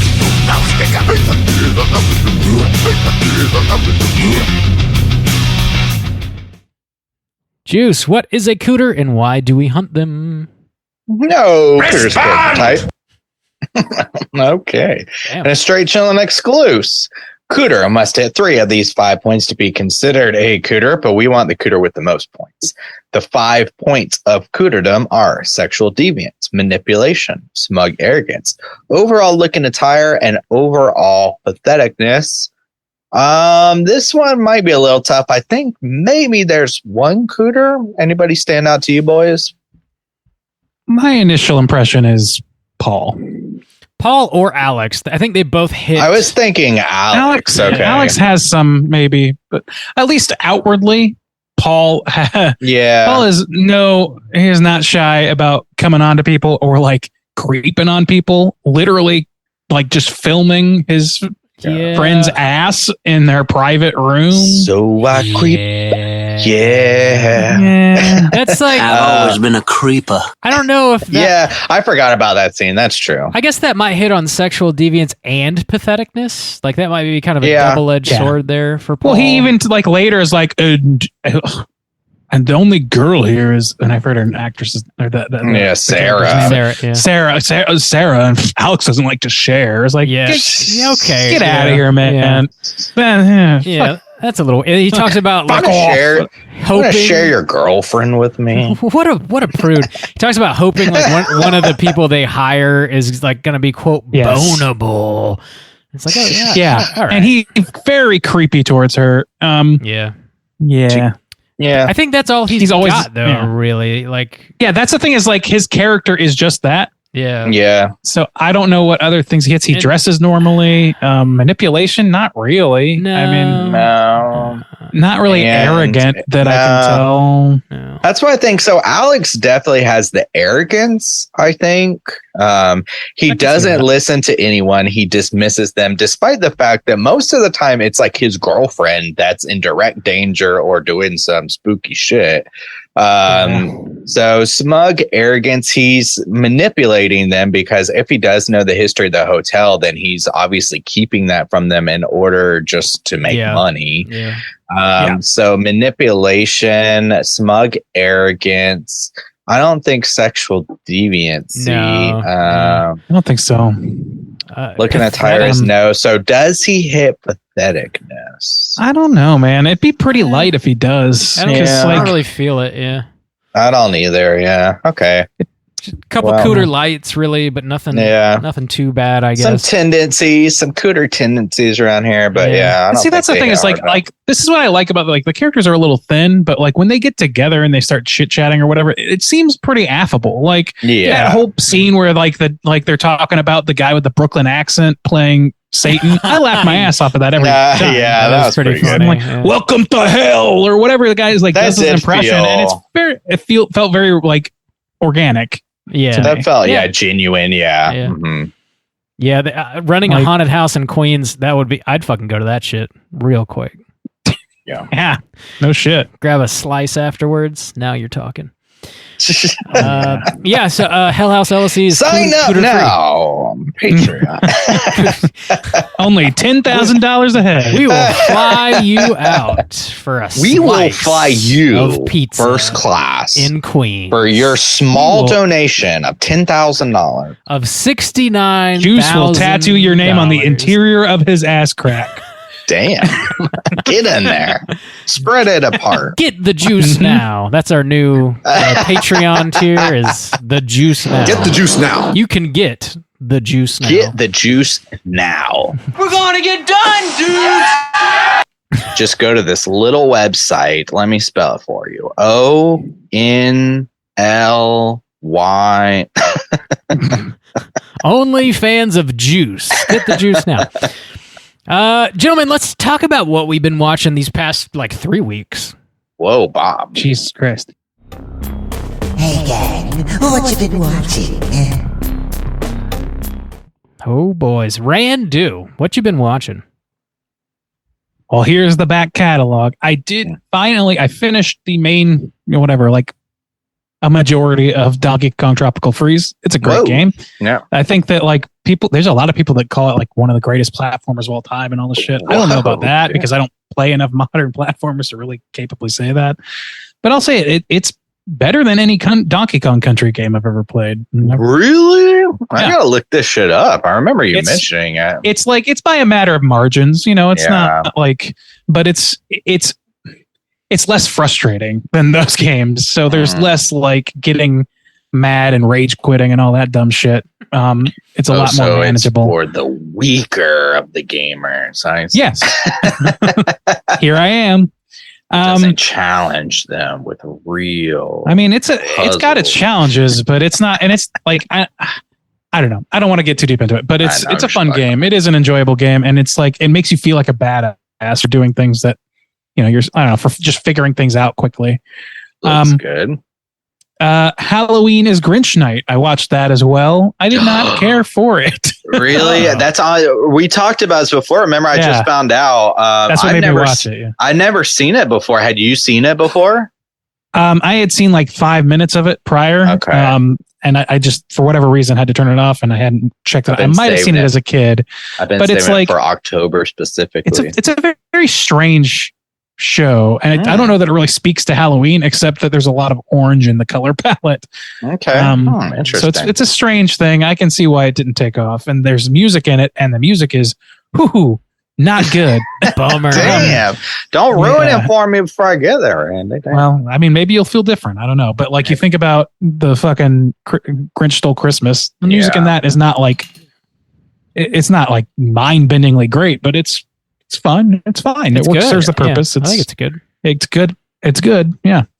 Anyway, good. I watched Head of the Family from 1997. Wow. Have you guys seen Head of the Family? Yes. I don't think so. You have, Bob? Yeah. Oh, well, Joe Bob showed it. That's the only reason did he? I watched it. Yeah. I missed that. Yeah. Well, that's a fucking weird ass movie. Yeah, it is. I did not get what I expected out of that one. It's not nearly as ridiculous as I thought it would be, but it is still very ridiculous. Yeah. I don't know how to describe it.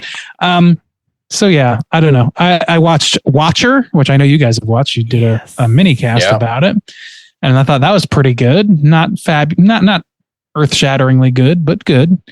Let's see. I watched, just for a nostalgia trip, I watched both Austin Powers and The Spy Who Shagged Me this week. Nice. Wow. And no gold those member? movies.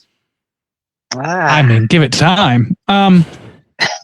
But yeah, those movies do not hold up that great, but they are such nostalgia bait for me, and I can't imagine that watching it now for the first time, dude. I watched that movie. I was like, I can't tell who this is for, and then I remember who I was when I loved it. And I'm like, oh, it was for me. I was 11.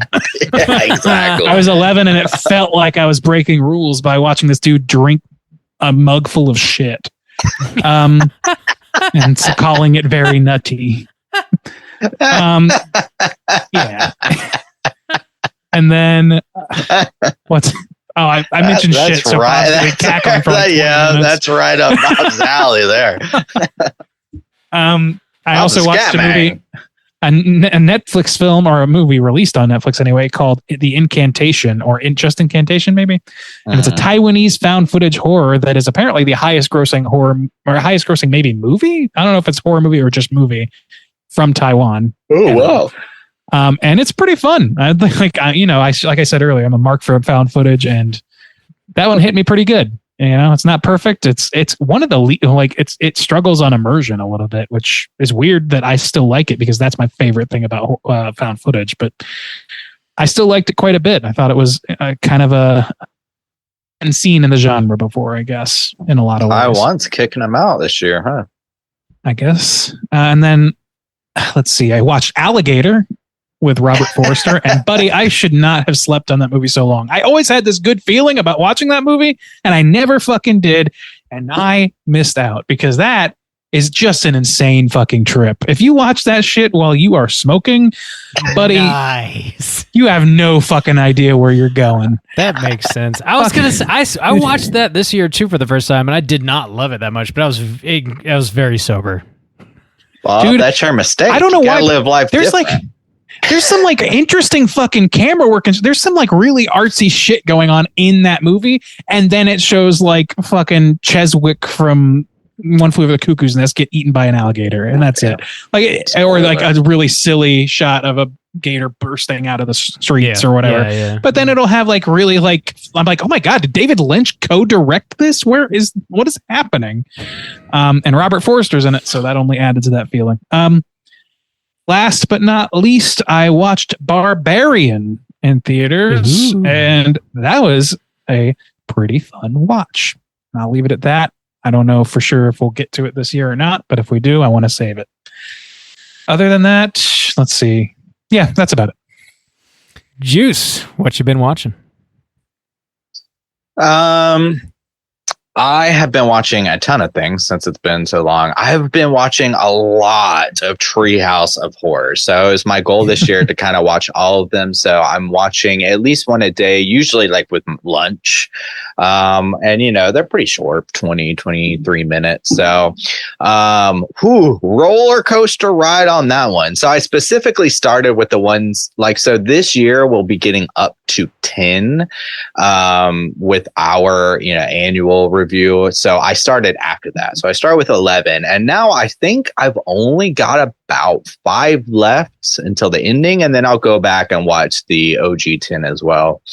Roller coaster ride. I will say if anybody is interested in doing this, you can pretty much just skip all the teens, just skip them all. But then 20, really, like seriously, they're bad. They're rough. I believe you. Yeah, but then 20, surprisingly, like if you want to get back into Treehouse of Horror, I would start at 20, and they have a solid run where it's like they just woke up and they just start doing like classic horror films, like deep cut, like Freaks. They did Freaks. Nice. They did Strangers on a Train. They just do like some really classic stuff. They throw in some, like they do a Dexter spoof that was good, and like some other modern stuff as well. But yeah, I was so pleased that they changed gears. Is it funnier too, or is it just that they're doing more horror stuff? It is, yeah. It's just overall better. I don't know, it's got that new kind of animation look, that kind of sheen and stuff, but it's like a complete switch. Something about hitting 20. They must have hired new writers or something, but they have a good solid stretch. I don't think it's quite as good as like 1 through 10, but it's way better than the teens. I know that. I saw quite a bit of new films. I saw a new film, What Josiah Saw. I believe that's on Shudder in the States. Yeah, I like that pretty good. It's got little hints of like No Country for Old Men, or maybe even like a little Hereditary in there. It's got splashes of these like pretty well-made films, and it's like crafted really well. It's kind of like this Southern Gothic kind of tale. It deals with like a haunted farmhouse kind of. It's interesting. I thought it was pretty solid, and interesting new movie for this year. I did do a mini cast on it, so eventually that will be dropping before Halloween.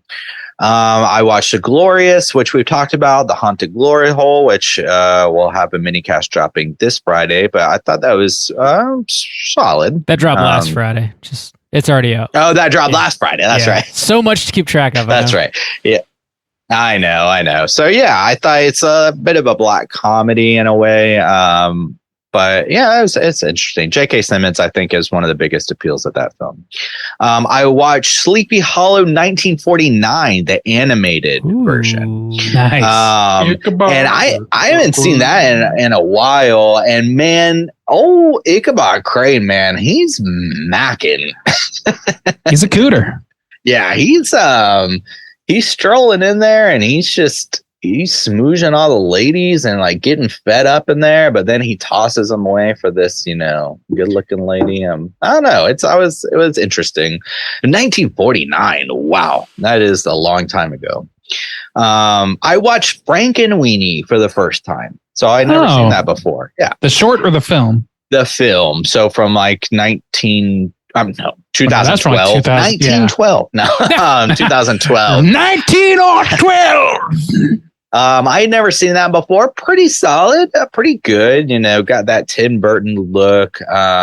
It's weirder to watch kind of his films that are made for kids, but as an adult, but I liked it. I liked it pretty good. And then finally, the last one I watched was yet another new film called You Are Not My Mother. I believe this is a Scottish horror film. And it is about this family, and their mom starts like acting really weird. And they're like, is it the mom? Is it not? Is she going psychotic? What's going on? So it was pretty good, slow burn, creepy type of Scottish horror film. So yeah, I dug on that one pretty good as well. That is all I have been watching. Robert, what have you been watching, my guy? A lot. Just a lot. So I watched the entirety of season 1 of this HBO show that Randy mentioned on here a couple times. It's called The Rehearsal. Okay. Oh yeah, dude, that's a bit of a roller coaster ride of a show. And so if you hadn't heard Randy mention what it's about, it's about what's the guy's name? Nathan? Is that Fielder? Nathan Fielder. Thank you. He's got this 6-part show on HBO, and he creates a situation where somebody in their real life is dealing with a very difficult situation, and they're sort of dreading it and dragging their feet about like having a difficult conversation with somebody. So he like creates a situation where they can practice or rehearse that like time and time and time again, and like figure out exactly what to say and how best to say it and all the different outcomes that might happen. And it's like very scientific in a way that it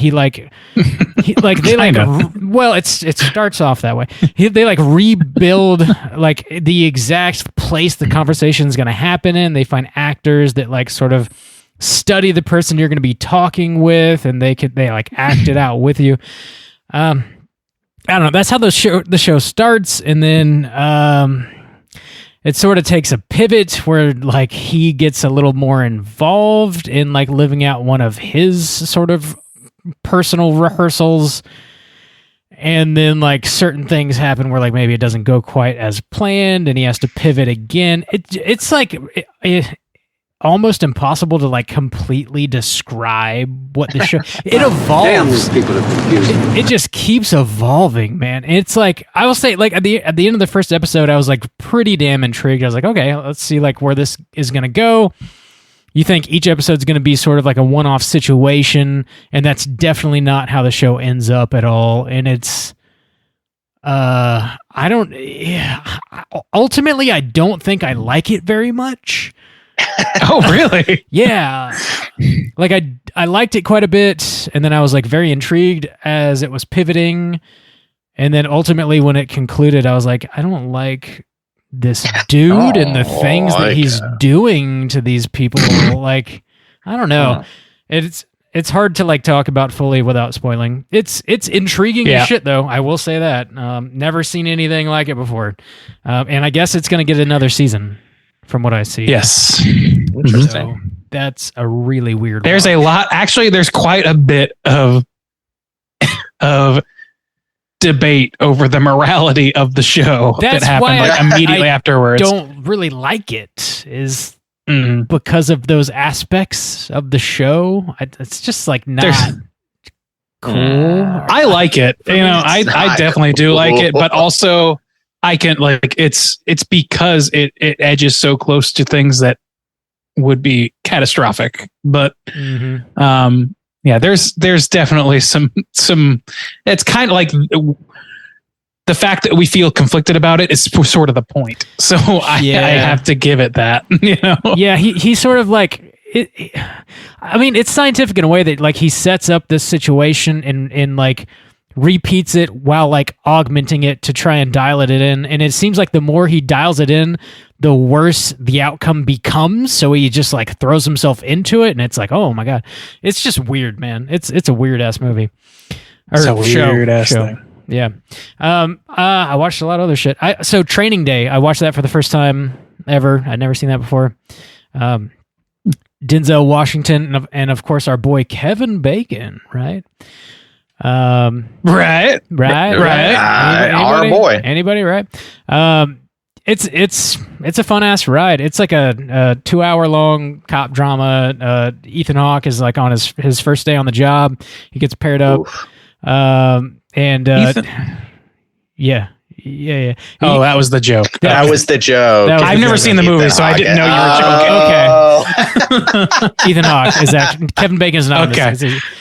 He gets paired up with Denzel Washington. That's a little. I was tuned into what our listeners hear every week. Like, what the fuck are these guys talking about? What the fuck is happening? He gets paired up with Denzel Washington, and he's like showing him the ropes. First day on the job, they're like plainclothes police officers. They're like deep cover, I guess, and shit goes sideways. And it's a very compelling performance by both of those really great actors. I was on HBO, so I just threw it on. I was like, dude, that movie's so good, but it like makes me so uncomfortable. Oh, it's an uncomfortable movie for sure. Yeah. Ooh. It's like, one of those classics that I just have never seen, and checked it off the list. It's good. That new Elvis movie came out. No. It's also on HBO. And I was hanging out with It made a lot of money. Yeah, I guess, yeah. I'm not like a huge Elvis fan, so does Jeff Bezos. I'll get that out. My family Big piece of shit there. My family came in town and we put this on, and we got maybe halfway through it, and every single one of us hated it. Like, oh wow, across the board. Like, there's something magical about that. Yeah, family hating a film. Like my mom, my dad, my sisters, my nephew, like everybody was like, "What is this garbage?" Like, turned it off. Just watch Walk Hard next time. Yeah. Next time somebody's fighting in the family, you guys can remember how shitty that Elvis movie was. Well, I think you suck, son, but better than that Elvis movie. It don't suck as hard as that fucking Elvis movie does. I watched the first episode of this show that's on Hulu. It's an animated show. It's got Danny DeVito's. He's a voice actor in it. It's called Little Demon. It's I don't know. It's hard to like Dan Harmon thing, isn't it? Yeah, it's a Dan Harmon thing for sure. I enjoyed the hell out of the first episode of it. It's definitely got that like Rick and Morty kind of vibe to it, but it's got a way more like horror bent. It's like there's like blood and guts and like full blown nudity. It's like kind of a crazy fucking animated show. I want to like watch some more and see like how it unfolds, but I'm definitely intrigued by the first episode. Anyways, I really enjoyed the first episode. I guess lastly, I'll say I watched a band. I drove up to Hotlanta, Georgia, and watched a band, Harley Poe, in concert. If you're unfamiliar with them, they are a horror folk punk act out of Indiana, I think. And they've been around for quite a few years, and they rarely come down this far south, so I took advantage of the opportunity, and they killed it. They got their most recent record is called Horrorful, and every song on it is about a horror movie. So if you're into folk punk, check out Harley Poe. I think they've got like a couple dates left on their tour. So yeah, it's good shit. I really, really dig it. And that's it for your boy Bob. Nice. That was a marathon sesh. That was a lot. We do have pent up. So full Like of what someone I've else been watching. on this podcast. I saw what I was doing. We got one more segment. Let's get into our hotline screams. I have a daddy kink. Hotline Scream.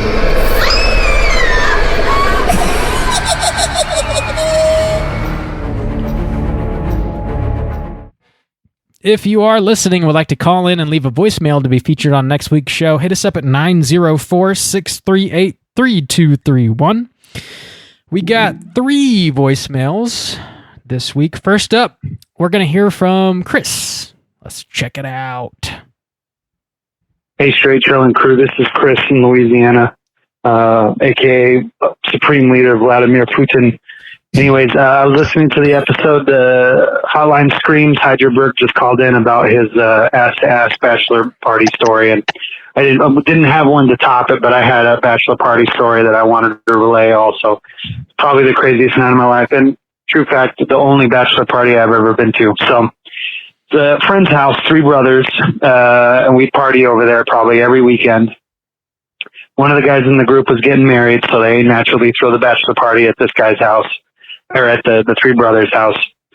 So the guy who's bringing the strippers, right, comes in first to go over the ground rules. Think Joe Piscopo circa 1984, the tightest afro mullet that you've ever seen. And then John Waters' pencil thin creeper mustache, right?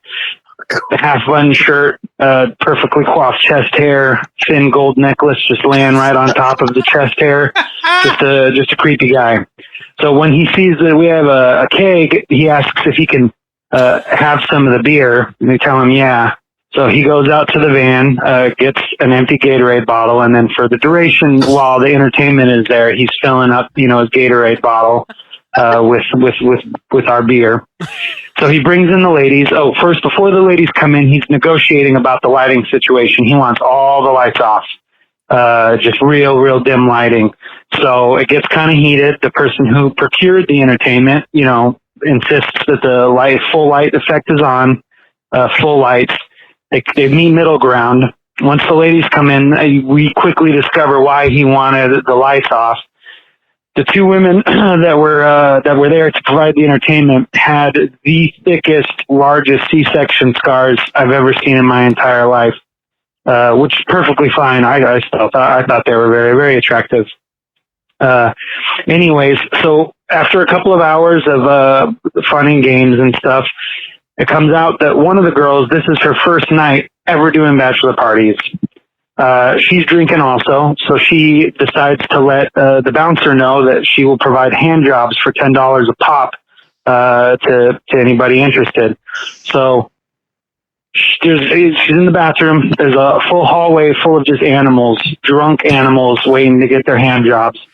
She goes in with the first John and then decides, I guess, that she made some bad decisions in her life and she does not want to continue. So she comes out and then has to run down a gauntlet of just awful 20 to 25-year-old men that were waiting to get their hand.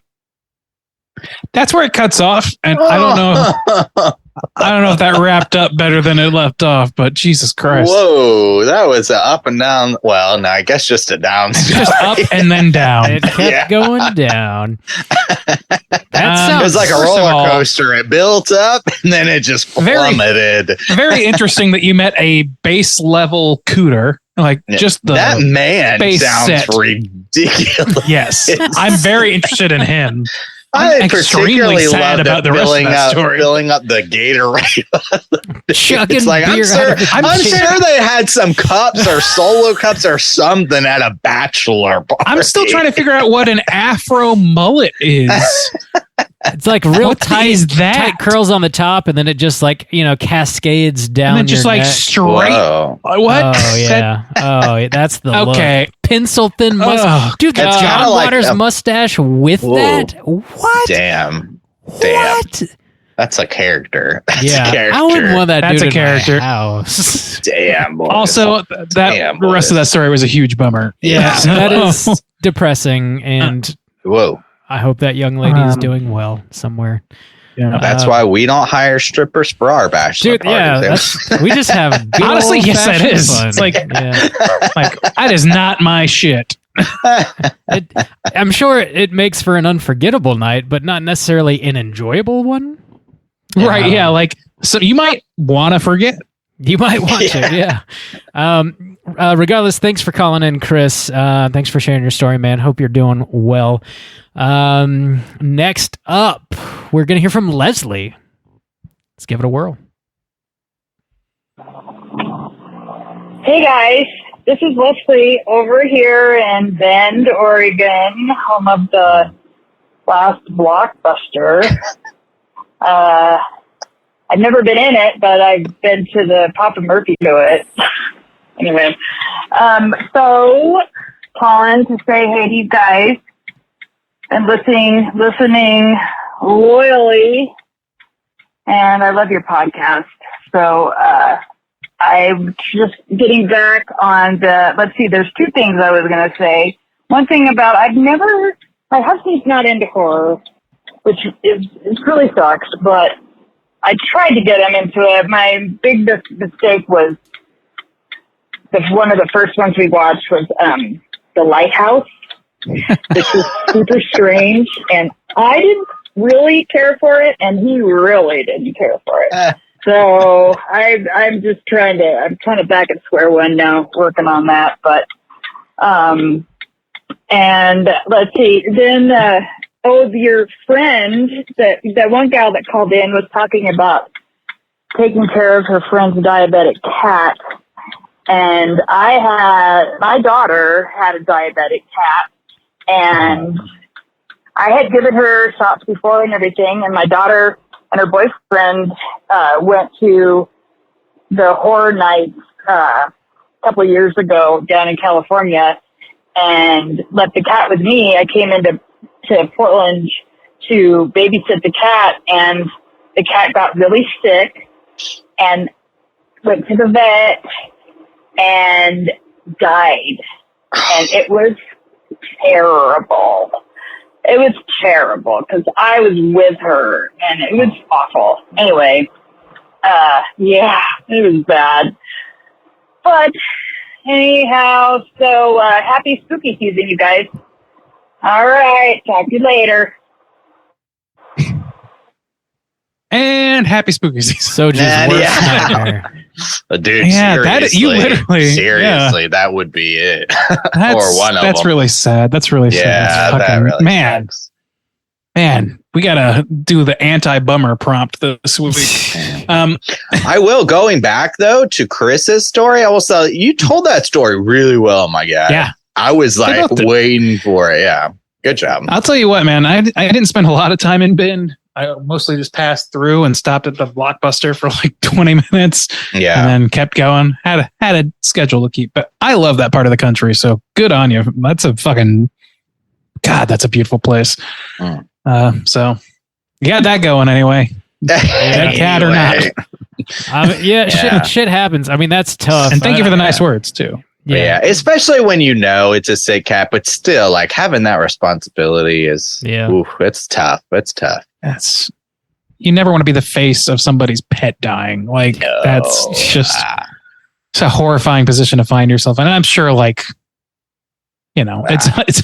I'm sure this story wouldn't be told if it ended poorly interpersonally, but it's just a real sad also, thing. too, I would just like carry that with me too long. Yeah. Way too long.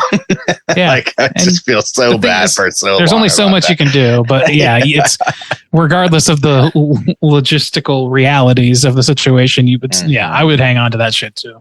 Oof. So nope, not taking care of your pets, guys. I don't care what you. I'm sure Thank you everything's for calling fine. in those nice words. I'm sure Leslie is doing just fine. You guys are not really helping the situation here. Yeah, I'm sure everything is Leslie, fine. it wasn't your fault. You were doing your friend a solid. You did everything you could, and I'm sure everybody realizes that. And thank you so much for calling in and sharing your story. Hope you're doing well. Sorry, my co-hosts are just like, Jesus Christ.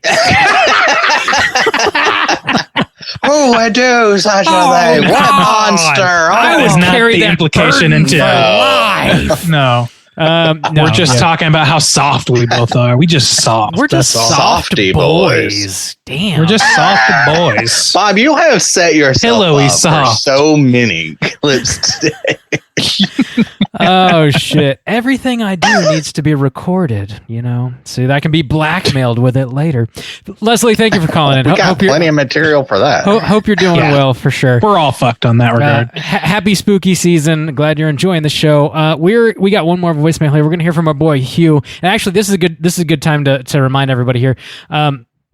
So we're only if you do call in and leave a voicemail, there is a 3-minute limit, and then you're just automatically cut off. We don't really have control of that, and it's a nice way to limit the voicemail length though, and we're just we're guaranteed that if you call in, you get one voicemail, and if you get cut off and call back in, we got to limit these somehow. So we're giving everybody one. So our boy Hugh did call in twice. Hugh, we're only playing your first one.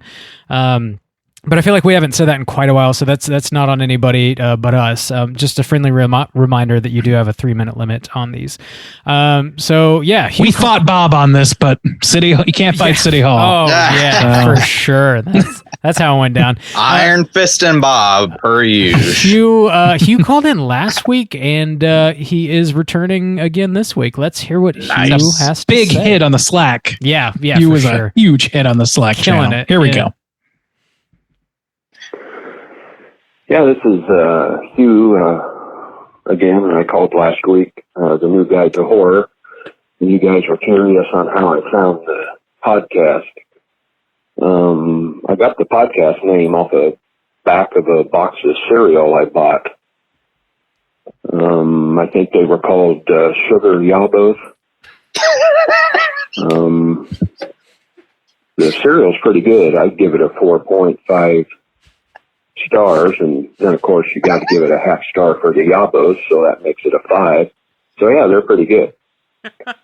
No, really, I just came across listening on podcasts. They had some horror shows, and I thought, I'm not much into horror, so I thought I'd listen to a couple just to see.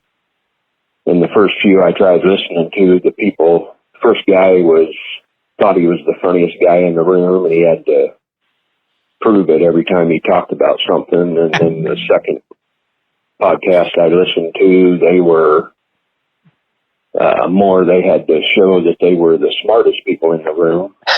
Didn't enjoy those two, so I gave it a third shot, got onto you guys. You guys have the right mixture of humor, and you know what you're talking about, and your segments and everything of what you've been watching, and the Rotten Tomatoes segments, and I enjoy it all. What really sold it was, I don't remember what movie you guys were doing, but at the end of it, where you give your ratings, old Soju was, he was so deflated, he just hated the movie, and he went on a rant about there was no redeeming qualities, the actors weren't any good, the dialogue wasn't any good, the cinematography was terrible, and everything, and then he just got to the end and said, this is just a dog shit movie. So that kind of sold it. Anyway, had to hang around the house on Friday, so I thought, I'm going to get into more of the heavier horror, so I looked up a list of the scariest movies. So I watched 4 movies. I watched the original Halloween, The Conjuring, The Witch, or The Veach, whichever way you want to go with it, and Hereditary. Holy Mother of God. I may have jumped into the deep end of the horror pool there. I did enjoy them, though, but it was quite a ride. You guys last week's show just about turned me off to horror. We started talking about drumsticks. Well, that's it. We'll never know. I think he might have been talking about drumsticks in the ass, which is a frequent refrain. That's a reference to our Jason X episode. Ooh. Yeah. Dude, reference to G.G. Allen. G.G. Allen, his band. I love that Hugh just he broke down the story of horror podcasts in the way of Goldilocks. Like, nope, too smart. Yeah. Nope, too funny. Yes. I'll settle for straight chilling. Don't worry, buddy. There's nothing smart or funny about this show. Just Justin shitting all over movies, and that locked him down. Buddy, you got to be more negative somehow. What a legend Hugh is. Holy shit. Dude, that Yabos reference, that's like from like 2008. Or some 18, shit. Those 19, sugary yacht, dude. Yeah. And he set it up. Watch the behind the scenes. Me, like, we were like waiting for it. Like, the way he was like on the backs of cereal. Me and Randy were like, we were like, waiting, like, what's is cereal? this man out of his mind? Well, I also was like, are we on some cereal? I was waiting for it. He set me up so good. I'm on a Wheaties box, but not you guys. And then his like positive, like, you know what really sold me on you guys? Me just shitting. Yeah. I don't even know what Saying movie that I would be talking about. I mean, I'm sure it was. Honestly, there's a few that fit that description from your perspective. I think. That's fucking hilarious. And also, something I wanted to say to Leslie that I completely forgot about. Your husband's not super into horror because you started with The Lighthouse. I do want to recommend that if you want to get him back in the fold, start with something like Beetlejuice and start down that rabbit hole. Go very, very accessible. And I'll bet you, like, he's not even going to recognize Beetlejuice as a horror movie. And a lot of people don't. But, like, that is a horror adjacent enough to where I think you could say, like, well, this one, whatever, you go to the next tier down, next tier. Tim Burton's a good starting place, man. It's very accessible for a lot of people. Edward Scissorhands, Mars Attacks.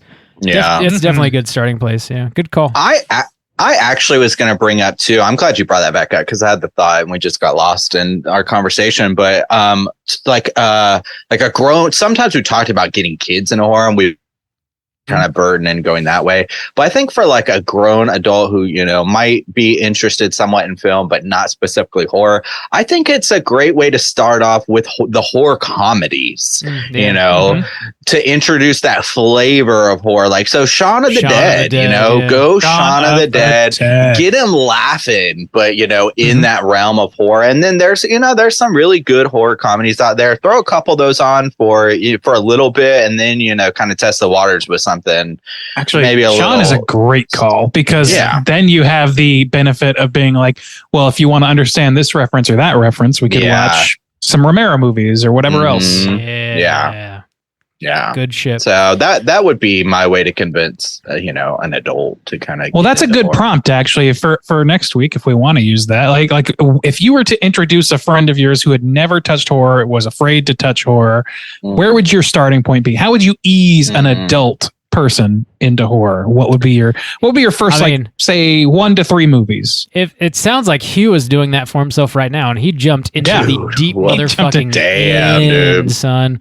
Some like that quadruple feature in one night, The Witch, Hereditary, like that's heavy watching, dude. I don't even know if I'd do that as a double feature. I was terrified that he was going to go even darker than that. I was like, if you look for the scariest movies, there's some lists out there. That are the well, that's not scary, but yeah, it's just gross. That's don't watch that. Anybody, just nobody needs to. Yeah, that's not recommended. We need to mention that every podcast, every episode. Yeah. Don't watch. And as always, fuck a Serbian film. There you go. See you next week. Damn. Thanks for calling in again, Hugh. It's good to hear from you, man, and it's cool to see that like you're broadening your horror horizons and and still enjoying it. That's awesome, man. Especially with heavy hitters. What a fucking legend, dude. Thanks for your voicemails. That shit's cracking me up. Good shit. Yeah. Again, if you guys would like to call in and leave a voicemail to be featured on next week's show, hit us up at 904-638-3231. The boys were asking if you were going to get an adult into horror, what movies would you choose to do so? And I have another question I want to throw out there. Okay. That sort of goes Save it for next week. No, I'm just kidding. No, I want to ask now. It goes hand in hand with House LLC. So if anybody listening out there has worked in a haunt, whether it be like a home haunt, like mom and pop kind of situation, or for something a little bigger than that, all the way up to like Halloween Horror Nights, just across the board, if you've ever worked in a haunt, call in and like share your experiences with it. If you've got any stories or, positives, negatives, just anything you want to share about that experience, I would fucking love to hear that for real. Absolutely. Yeah, call in and let us know. That's going to do it for us this week at Straight Chilling. We're going to be back next week with a brand new show as always. We're going to be jumping into another Patreon pick. This one was chosen by Jacqueline, and the movie is Rob Zombie's Halloween 2. No! Oh, God, no. Well, let's round out. We The get franchise. to finish the franchise. Thank We're going to God. finish the franchise with a big win. Save the best for last. Finish it. Thank best. God. Have not seen this movie. No shit. I have Randy. prejudged it to shit, and I'm going to go in. I'm going to go Dude. clean slate with Mr. Zombie. Wow. I'm going in clean slate. Go I'm going to give him a clean. fair shake. This is going to be the best conversation we've ever had. Fair, even. What's his dick's gonna love this because you're What gonna shit all is over his it. Also, since dick? Bob is running the U pick, we might be opening up an internal investigation And- just to make sure that everything is Hey, clean across I've got the slate. receipts. This was Bob's I've got the lost pick receipts.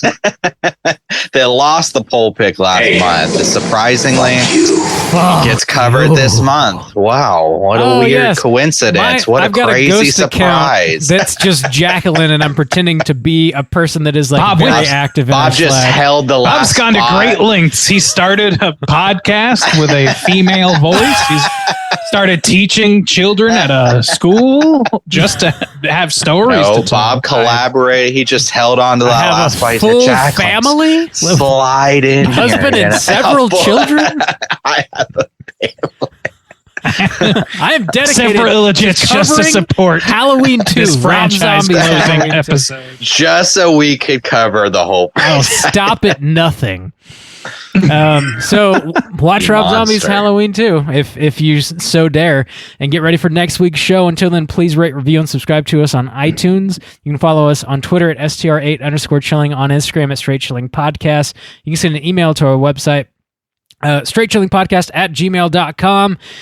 If you would like to join in on the daily Slack channel conversations, just reach out, hit us up on one of those social media outlets, and I'll send you a link so you can join in on our Slack channel. We talk about horror movies, of course, but things start really popping off around spooky season.